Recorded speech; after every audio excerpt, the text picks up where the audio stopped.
State of Exception. This is a One School for All lecture by me, Andrew Thomas, at Østfold University College, which I would like my wonderful students to watch by Wednesday, the 3rd of September 2025. You may have heard of the state of exception from your home country. In some countries, they call it the state of emergency, or the martial law is related to this phenomenon as well, or the state of siege in some countries as well. In Norway, it's called the law of preparedness, which gives the king the possibility of instructing people to lay down their civil liberties because desperate times require desperate measures.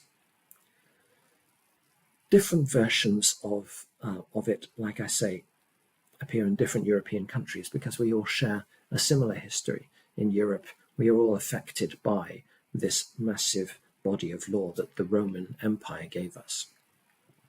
He's not so famous today, but there was a time when all school children all over the world had heard about the story of Cincinnatus.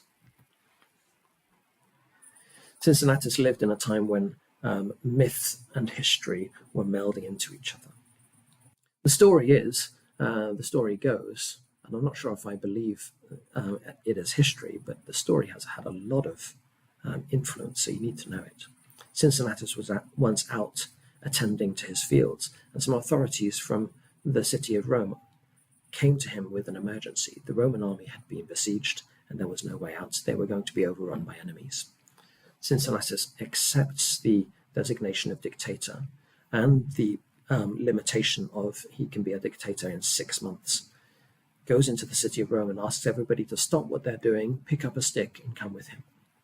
March them out to the field of war, surrounds the enemy with the sticks so they are stuck between the original army and all these citizens with sticks. The enemy surrenders, and Cincinnatus, only about 2 weeks after receiving the designation of dictator, lays down his dictatorial powers and goes back to ploughing his field. And that is why he is famous, not because of his military success. Lots of people had military success in the Roman army, but because he laid down his dictatorial powers. And since then, we've had this pattern of how to deal with states of exception. And Europeans say that you need to, or legal systems which are based on some kind of Roman system, say that you need to describe your crisis very clearly. The powers have to be within reason, they have to be effective, the kind of thing that we think will succeed. And there has to be some kind of limitation, usually a chronological one. We limit things by power. And there are lots of examples of discussions of what the limitations should be. And this is a very minimum requirement for a state of exception, which is to be legitimate. And that will always be a discussion. Is this state of emergency a legitimate one or not? A good example of a state of emergency which was not a legitimate one is when the UK in 2008 used terrorist powers, which are exceptional powers, to seize the economic resources of Icelandic banks because Iceland was experiencing a financial crisis.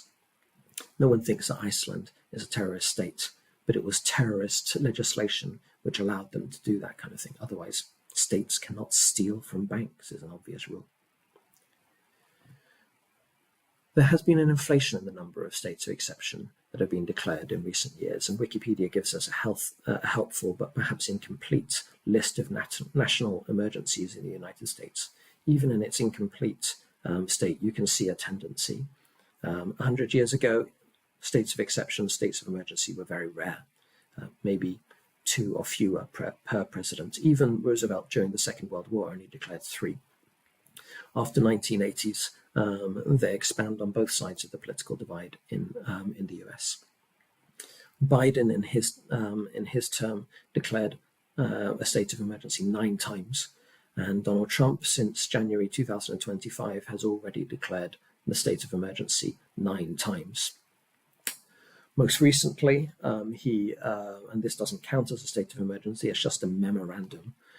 He declares that and instructs the National Guard to be deployed on the streets of Washington, D.C.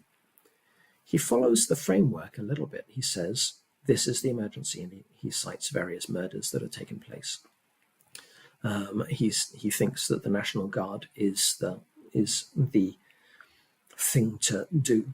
the people to deploy, and usually we would say National Guard should not be deployed in peacetime. So that's the undemocratic power. And states of emergency always require some kind of, or always implies some kind of undemocratic power being used. And his limitation, importantly, is until I determine that conditions of law and order have been restored in the District of Columbia. I'm not going to say he's a fascist. I'm going to say that he's one step away from Julius Caesar, who declared himself a perpetual dictator.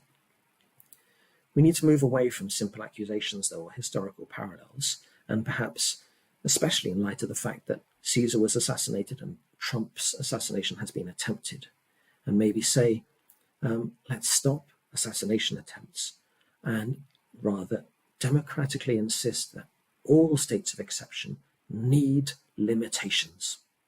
You can't just say, until I've decided that we are no longer in a crisis. You have to limit it by dates or some kind of data. You have to say when a state of emergency is over. This is just a memorandum, so maybe that's why he was allowed to say, until I decide. It certainly should not be acceptable to anyone living in a democracy today.